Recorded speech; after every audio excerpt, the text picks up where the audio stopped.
За өнөөдрийн бидний эрхэм зочноор Монгол Улсын их сургуулийн 3 дугаар төвшний оюутан Инхчин бидний студид хүрэлцэн ирсэн байна. Сайн байна уу? Сайхан шинэлж байна уу? Сайхан шинэлцгээж байна уу? За айл ихсч алт мөнгө их цоглуулв уу? Оо зөндөө.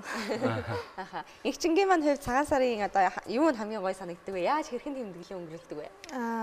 Ерөнхийдөө бол тэгэл айл хэсгэл ер нь энэ баярын чинь одоо гол утга учир нь алж штэ тийм. Тэгээд айл хэсэх тэгэл хүмүүс бас гэрт ирэх бас айгүй гоё байдаг шүү дээ. За бид бүхэн өнөөдрийн яг зочны хэсгээрээ үзэгчдэд каллиграф бичгийн талаарх хас мэдээллийг өгнө. За тэр дундаа бас монгол бичиг. Яг энэ сар шинийн үндэсний ийм уламжлалт баяраар бол монгол бичиг маань бас нилээдгүй яригдэж, бичигдэж бас өрүүлдэг бас байх гэж бодож байна тийм ээ. Энэ талаарх хас мэдээллийг хүргэнэ. За анх ер нь яг яагаад каллиграф энэ бичгийг сонирхох болов гэдгээс хэдүүлээ яриагаа эхлэхийн зүйтэй болов гэж бодож байна. За би анх ер нь 6 дугаар ангиасаа эхлээд монгол бичгийг одоо ер нь бүх хүүхдүүд л 6 дугаар ангиасаа эхэлдэг шүү дээ тий. Тэгээд яг тэрний дагуу бол илүү сонирхолтой санагдаад одоо цаашид илүү гүнзгийрүүлэн судлах ийм хүсэл сонирхлынхаа хүрээнд зуныхаа амралтаар монгол уран бичлэгээр бол хичээлж эхэлсэн. Баярлалаа. Тэгээд монгол уран бичлэгээр ер нь хичээллэж эхлэхэд илүү тийм тайван өөртөө ярилцах гэх мэтчлэн илүү тийм эерэг үр дүн нөлөөнүүд бас айгүй их байсан л да. Тийм тэгээд энэ нь бол илүү цаашид өөртөө ярилцах тийм ээ одоо хүмүүс одоо орчин үед бол илүү уцтайгаа харилцах ч юм уу нийгмийн харилцаанаас ерөнхийдөө ийм хөндөрцөн ийм байгаа энэ нөхцөл байдалд өөртөө танилцах. За мөн өөртөө танилцаад бас барахгүй одоо цааш энийг хүүхдүүдэд өөрийнхөө мэддэг зүйлийг одоо сурч сургаж таниулах гэх мэтчлэн энэний одоо үндсэн дээрээс бол илүү цаашид сонирхон судлах за мөн түнчлэн мэрэгчлээ бас яг энэ чиглэлээр бол сонгоход аюу их нөлөөлсөн. Мэргэжлийн болгоцсон сонгоцсон явж байгаа юм байна тий. Би одоо монгол хэлний багшийн ангид сурж байгаа. Каллиграф гэхээр хүмүүс ихэнхдээ босоо бичгээр бичдэг юм уран яруу төрслөлтэй одоо ингэж бичдэг зүйлээ гэж боддог байх. Тэгсэн чинь бас ингэ судлаад үзэнгүүт каллиграф гэдэг чинь бүх төрлийн бичгийг л одоо ингэж уран тансгаар бичих л одоо зүйл юм байдаг шүү дээ тий. Тий одоо ганцхан монгол уран бичлэгээр бол одоо сайхан бичнэ гэсэн зүйл байхгүй. Латин каллиграф байна. Одоо кирилл каллиграф гэж байна. За мөн одоо дэлхийд бас алдартай араб каллиграф бас байна. Гэх мэтчлэн одоо улс үндэстэн бүр өөрсдийнхөө хэв маягаар бичгийнхээ одоо энэ зүйлийг одоо каллиграф одоо энэ уран зүйлтэй бол хослуулад ингэж хөгжүүлж явж байгаа. Тийм баг шүү те нэрэ. Манай монгол бичгийн хувьд ч гэсэн яг каллиграфаар бичгээр бас харагдсан ч гэсэн илүү нэг юм гоё харагддаг тийм. Тэгээд бас нөгөө нэг одоо Япон, Солонгос гэх мэт хаанцтай улс орнуудын хувьд бол зөвхөн нөгөө нэг дөрвөлжин дотор бол бичигддэг. За тэгээд тэр дөрвөлжин дотор ингээд хайрцаглагддаг болвол яг манай монгол бичгийн хүрээнд бол ерөөсөө тэгж хайрцаглагддаггүйгээрээ бас айгүй онцгой.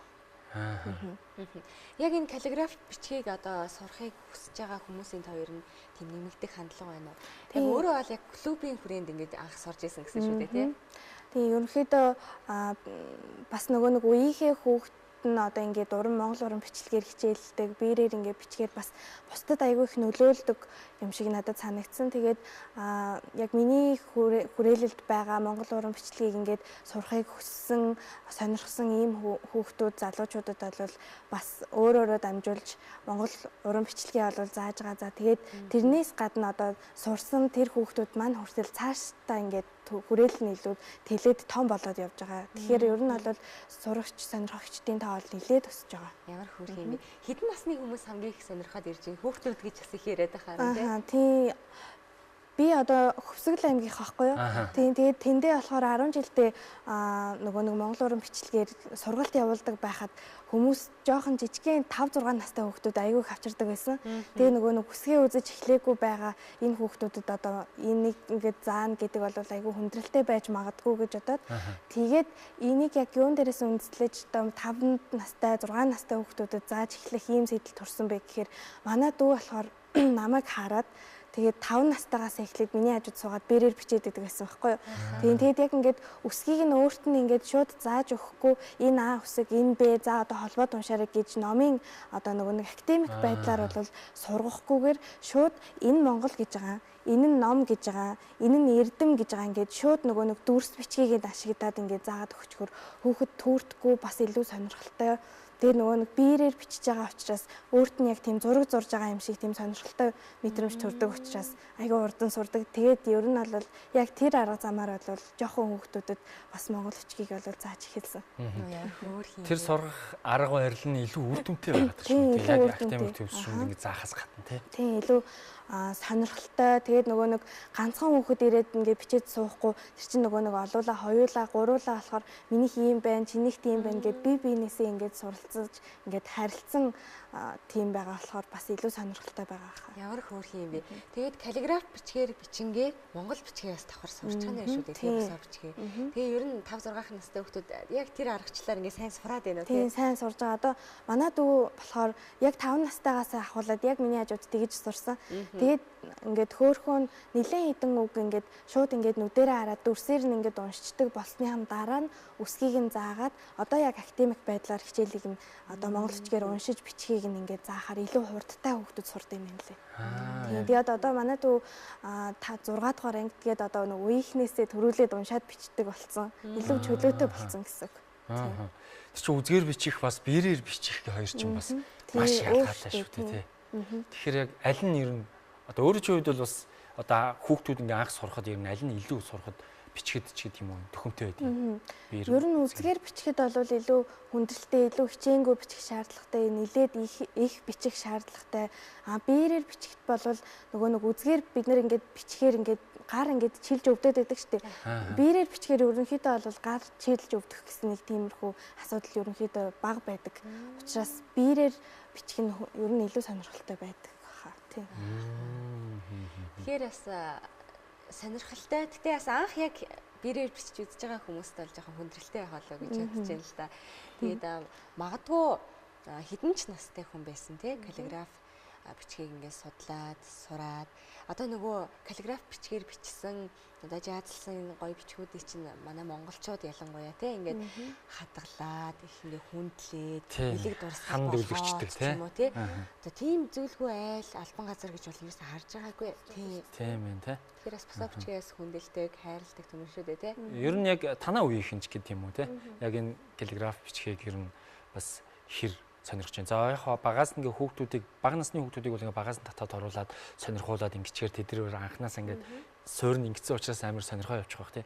Яг энэ одоо залуучууд ер нь яг хэр сонирхож байна. Яг энэ монгол уран бичлэгийг сонирхож судлах энэ хүрээнд бол яг насны яг тийм ийм гэсэн ангилал бол байхгүй. Хин дуртай нь л одоо сурахад илүү боломжтой нээлттэй болсон. Тийм манай үеийнхний хувьд ч гэсэндээ бас нэг сонирхол өндөртөө тийм хүмүүс бас байдаг учраас айгүй тийм эрэлттэй болсон. За каллиграфаар бичиж эхлэхэд яг юунаас эхэлж байна? Б-гээс эхэлж гин үү? Монгол улс гэдгээс эхэлж гин үү? Нэрнээс эхэлж гин үү? Яаж вэ? За каллиграфаар бичиж эхлэхэд ер нь бол биерийн бичлэгээр хичээллэж эхлэхэд яг үндсэн 4 эрдэнэ гэж байдаг. За энэнд маань бол муутуу цаас, биер, за мөн янтай бих гэсэн энэ 4 зүйл бол багтана. За тэгээд ерөнхийдөө биерээр бичиж эхлэхэд мэдээж одоо тухайн үгээ яаж бичдэг байхыг мэддэг байх хэрэгтэй шүү дээ тий. Тэгээд дараагаар нь баллаад ээж болохгүй. Засаж хэлбэр шүү дээ. Тэгээд дараагаар нь яг нэг үндсэн тийм сурах хэвээр бас нэг үсгээ гаргадаг тийм техникүүд байдаг. Тийм тэгээд бас тэр нүгээрээ бас мэдрэмжээрээ бичиж явчихна гэсэн үг. Тэгэхээр бас нэг юм зураг зурдаг хүмүүс идэх штеп зургийг зураад байдаг юм авьяас хүмүүс. Тэдэрт ер нь илүү дөхөн болчихно. Илүү дөхөн болчихно тийм. Тийм ээ тий. Зургийн давьяасгүйнд бол одоо ямар ч юу байхгүй тий. Тэ яг нэг заах арга барил яг нэг заах тэр техник нь ингээд илүү ойлгомжтой байдаг учраас ер нь яг тийм сурах авьяасгүй тийм зурах чадваргүй ч юм уу тийм ойлголт л ерөөсөө байхгүй. Сонирхчил байвал сурах боломжтой л өөрөө л дур хүсэлтэй л байх юм бол ер нь бүх зүйл нээлттэй гэсэн. Хүнээсээ шалтгааллах байх л та. Гэхдээ ер нь ихэр цаг хугацаа шаарддаг тохиол сурахад Хүнээсээ шалтгааллахын хувьд бол шалтгаал нь хурдан сурдаг, удаан сурдаг гэдэг янз янзын хүмүүс байгаа. Гэхдээ нэг биетэйгээ харьцах тий харьцах 3-4 хоногийн дотор бол ер нь анхан шатны мэдэгдэхүүнийг бол хангалттай олж авах байхаа. 3-4 хоногтөө. Тэгэл гэртээ зүгээр ингээд сууж. Тэгэл дадлах штэ. Тэр нь бол Монгол бичгийг мэддэг байхад за тэгээд үндсэн одоо таталтууд одоо тийм зүйлүүд байдаг байх те тэднийг мэддэг байхад хоорондоо одоо байнга бэлдээл явах юм бол сайжрах юм болоо гэж бас нөгөө нэг бичиж сурчлаа гэд хайчиж болохгүй байнга бичиж ингэж гараа зөвшөөрүүлж явах хэрэгтэй ийм зүйл учраас ерөнхийдөө яг нэг сурж эхлэх юм бол болно гэсэн ойлголт байхгүй л гэсэн үг. Тийм юм те. Бас нэг ярианы ихэнд хэлжсэн те ингээд энэ бичгийг сураад ингээд ирсэн чинь яг өөртөөгөө ярилцах, өөртөөгөө төвлөрөх юм нэг юм бараг бясалгал маягийн юм. Одоо нөгөө нэлээд хөдөлгөөнтэй хүүхдүүд байдаг шүү дээ. Ингээд босоод гүйчдэг. Яг тийм хүүхдүүд ингээд одоо ингээд бэрээр бичье гэд ингээд орж ирэнгүүт айгүй их сууж сурдаг. Тийм. Тэгээ нөгөө нэг энэ бичиж байгаа зүйл нь бас өөрт нь айгүй сонирхолтой. Угаасаа ингээд сонирхуулаад нөгөө хүчээр ингээд сонирхолтой байгаад байгаа болохоор ингээд тэрийгэ бичээл одоо ингээд яг даралт нь хаана гарах вэ? Энэ үсгийг чинь яах вэ гэд ингээд айгүй тийм ярилцах айгүй тийм боломжийг болгодог хаа тийм. Зөө. Мянга дүрсгүй хүүхдээс ч гэсэн анхаарч суугаад бичих юм шүү дээ тийм байна. За яг яриад байсан чинь бас нэг бичиж үзмээр ч юм шиг тийм. Эсвэл бичиж байгааг нь харамаар ч юм шиг санагдаад байна л да. Тэгэхээр өөрөөс чинь бас яг ингээд гоё яг телевиз үзэж байгаа үзэгчдтэй бас яг ингээд яг газар дээр сайхан гоё бичээд харуулаач гэж бодож байна. Гоё бичээд өгч болохоо. Хугацаа илэхэр орох бол гайгүй. Биерний энэ өргөн бүдүүн одоо тий урт нарийнаас бас шалтгаална тийм тухайн цаас нь ямар хэмжээтэй байна. Тэгээд бас яаж зохион байгуулж бичих гэж юм гэдгээс ер нь хамаарат өөрөө биерийнхээ хэмжээ болоод цаасныхаа хэмжээг сонгож чинь гэсэн. Тэгээ одоо ингээ харахаар бас нэлээд нарийн зүйлсүүд их байх шиг байна тий. Одоо яг биерээ ингэж бихэндээ дүрж одоо яг их багын тааруулна ч гэдэг юм уу тий.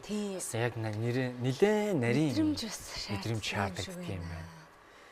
Тэгээд жоохон болох хүмүүс бол өстой гараа сайхан бих болгоо өстой явж өгөх нэ. Их сурж байгаа хүүхдүүд бол тэгдэг л ах та тий. Ер нь бол тэгдэг. Тэгэл нөгөө нэг хувцас хунаар цамд ширээ бүгдээрээ бих болол тэгэл хар юм болол гараа явдаг шүү дээ. Өстой тэгдэг ах та. Тэгээ нөгөө нэг хүүхдүүд айгүй сонирхолтой байдаг болохоор хичээлээ тарья гэхээр тарж өгөхгүй явж өгөө ичдэг. Тийм хөрхий. Яг хийж байгаа юм дуусгах гэдэг. Хүүхдүүдээ л яг сайн одоо эцэг эхчүүд маань тий каллиграф бичгийг нэг сураад аваасаа гэд явуулаад үзээсээ яг ийм сургалтууд маш олон байдаг болов уу гэж бодож байна.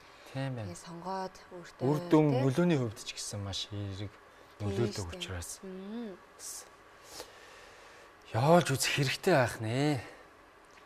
За ингээ харсан чинь өөрөөсөө маш гоё бичиг болоо гараад ирлээ. Каллиграф босоо бичгээр бичсэн каллиграфик харангуут яг л уран зураг шиг харагдаад байгаа юм санагдаад байдаг тий. Зураг зурцсан юм шиг гоё харагддаг шүү. Ер нь өөрөө ч үед ер нь зурдаг уу? Би зурдаггүй. Зурдаггүй. Тийм зурдаггүй. За дууссан юм уу? Дуусчлаа. Үгүй хурдан. Бид нар чи хичнээн цаг минут орхол гэдсэн. Ямар гоё юм бэ? Сайн уу? Ямар гоё юм бэ? За баярлалаа тэгээд одоо энэ бичиж үзэх үү? Шогмонд бичих. Бит хоёроо. Тэр одоо яах вэ гэж. За тэгээ яасан тий. Анх удаа учраас ингэж уран яруу гоё бол зүгээр чадахгүй л ахаа. Би энэ дээр голд нь шугам татцсан байгаа. За. Тэгээд тэг мэддгээр нь тэгвэл нэрэл биччихээ та тий. Нэрээ биччихэд болно. Чи мэддэг юм уу те? Мэддгээр нэрэл биччихээ. За тэгээд. За яана одоо нэг тэр бичгийг харцаа одоо өөрийнхөө бичгийг харахаарч бас зөвхөн юм гарч ирэх байна. Анх удаа бас битээр бичих гэж байгаа учраас алдаа мод нэлээдгүй гаргах болоо гэж бодож байна. Бас сайн мэдэхгүй байгаад байна те. Тийм учраас битээрт бас жоохон зөвлөгөө өгöd. Заагаад өгөл. За. Одоо ингээд бид нар балаа барихтаа бол зүгээр ингээд барьцдаг шүү дээ те. Биерээр бичих гэж байгаа тохиолдолд бол биерээ хэвтэйгээр нь бэхээд бичгтээ босоогоор нь барьж чинь. Тийхгүй болохоор ингэж биерээ барих юм бол ерөөсөө болохгүй. Биерээ ингэж барина. За одоо та хоёр маань за биерээ энэ дээрээ бичих. би чи эхлэх үү гэдэг. За. За одоо Хөвтэйгээр нь бэхэд ингээд. Тэгээд нөгөө бэхэн хитрхи их байх юм бол муутуу цаас маань нэмгэн учраас ингээд хитрхи өөрчдөг байхгүй. Уучсан юм тий. Тэгэхээр одоо бэхэд багасгаж шувтраад жоохон багасгаж шууд шууд. гэх юм. За. Дахиад бэхэд жоохон хасаас. Өө их вэ нү тий? Их вэ, нэлээд их вэ. Өө тийм шүү дээ. Ингээд за. За. Хажгаад одоо биерээ босоогоор нь барина. Босоо гэдэг тий. Ааха. Тийм. За бичээд эхэлчих үү? Бичээд эхэл. Ерөөсөө энэ одоо өөр алдах хэрэггүй юм байна тий. Тийм, ер нь бол алдах хэрэггүй гэсэн. За яана да.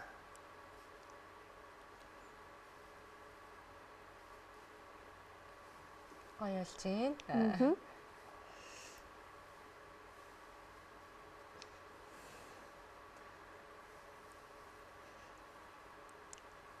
Яа.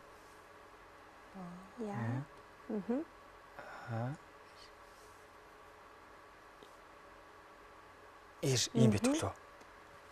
Тэгээд туслаа тавина. Ай. За болж штэ. Гоё харагдчихэв. Зүг. Анх удаа харагдаж байгаа гэхэд За нэг ийм каллиграф бичлээ. Энэ ихтэй амж баг шууд бичих. Тийм, шууд бич. За. За биерээ босоогоор нь бариад.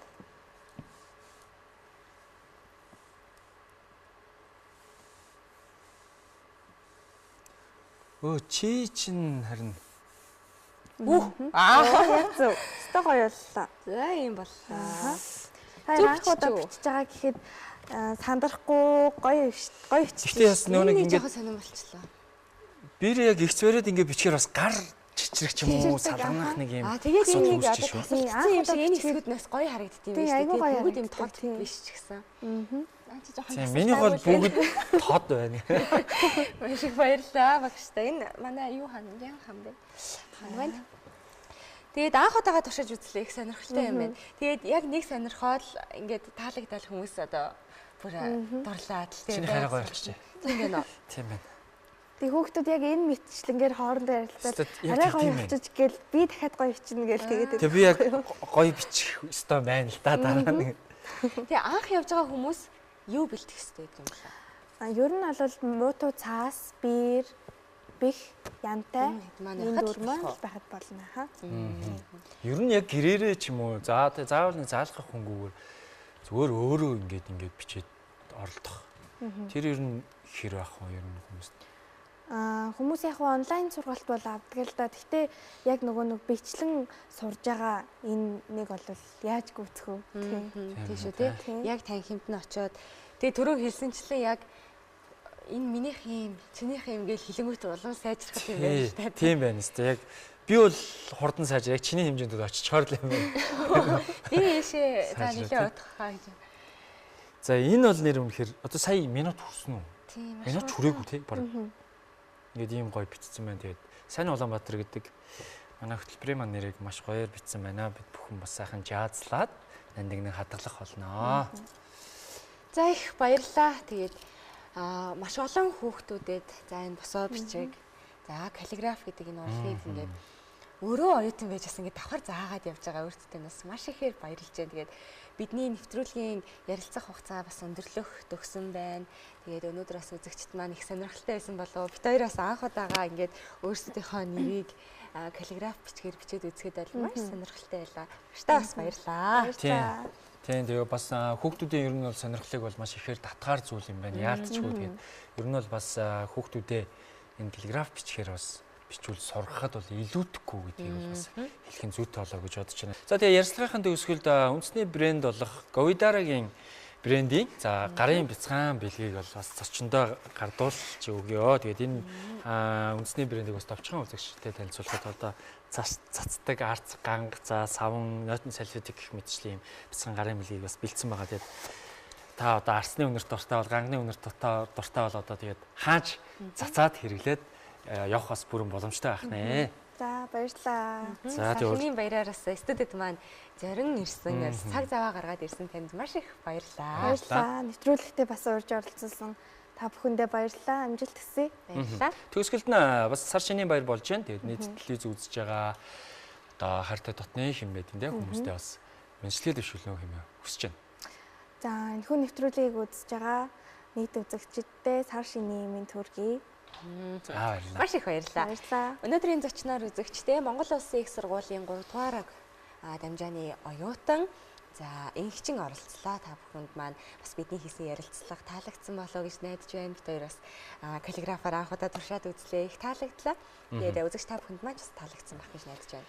Тэгээд сар шинийн баярын тусгай дугаар маань энд хүрээд өндөрлөж байна. Тэгээд нэвтрүүлгийнхаа төгсгөлд бас нэгэн гайхалтай уран бүтээлчийн дууг хүргье. За нэвтрүүлгийн маань энэ хэсэгт Монгол Улсын соёлын тэргүүний ажилтан Ган Төмөр та бүхэнд мэдчилгээ төвшүүлэхээр бидний студид хүрэлцэн ирсэн байна. Хамтдаа сайхан дуугаа сонсоод өнөөдрийнхээ нэвтрүүлгийг өндөрлөё. Үзэгч та бүхэн маань сайхан шинэлээрэй.